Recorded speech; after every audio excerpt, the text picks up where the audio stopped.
A satellite S is moving in an elliptical orbit around the Earth. The mass of the satellite is very small compared to the mass of the Earth.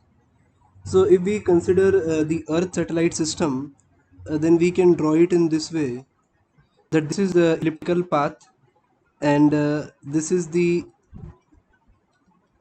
semi-major axis we are talking about, and this is Earth. The satellite is moving like this in an elliptical path. So if the length of semi-major axis is equal to a and eccentricity is e, although these data are not asked in this particular problem, but for the sake of information I am providing you these data. So if the length of semi-major axis is a, so this length is a, and if eccentricity is e, so this length is regarded as ae. So the total distance at this point will become a plus ae, and over here it will become a minus ae. We are considering that the velocities at the two ends are v1 and v2. So now if I state the facts over here, so the first thing is that the force of gravitation is directed towards the earth. Since it is directed towards the earth, so the acceleration of the satellite is always directed towards the center of the earth, and hence I can say that the net torque of this gravitational force about the center of the earth is 0. So if the net torque for the gravitational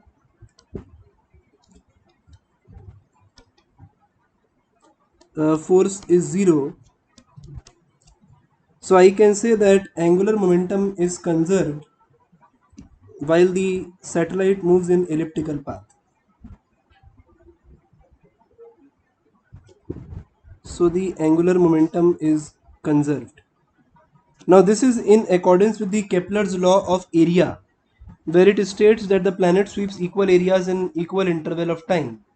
So I can say that the angular momentum both in magnitude and direction of s about the center of the earth is constant throughout. So what are the things that we can conclude from now is that the acceleration of s is always directed towards the center of the earth is the correct alternative. So option A is correct. The angular momentum of s about the center of the earth changes in direction but its magnitude remains constant. So this is incorrect. The value of angular momentum remains constant in both its direction and magnitude. Now the next thing which I am stating over here is, so if the angular momentum is conserved, I'm going a little astray from this question right now. If we apply angular momentum conservation at point 1 and 2, so we can write it as that m v1 and r can be written as a1 minus e is equal to m v2 a1 plus e. So from here I can get a ratio of v1 by v2 as 1 plus e upon 1 minus e, where e is eccentricity of the ellipse. So now I am saying that the force is conservative in nature, and we can say that the speed is maximum when it is nearest to the earth and minimum when it is farthest. So speed is maximum, so I am stating that v1 is greater than v2. And due to this variation in velocity taking place, I can say that the total mechanical energy of the S is varying periodically with time. So it is not constant, but it is varying periodically with time, and after a certain time it will become constant now and then. So the total mechanical energy of the S varies periodically with time.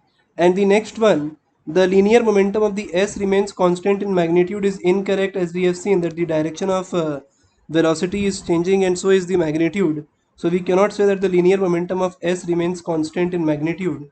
So for this particular problem, A and C are correct alternatives.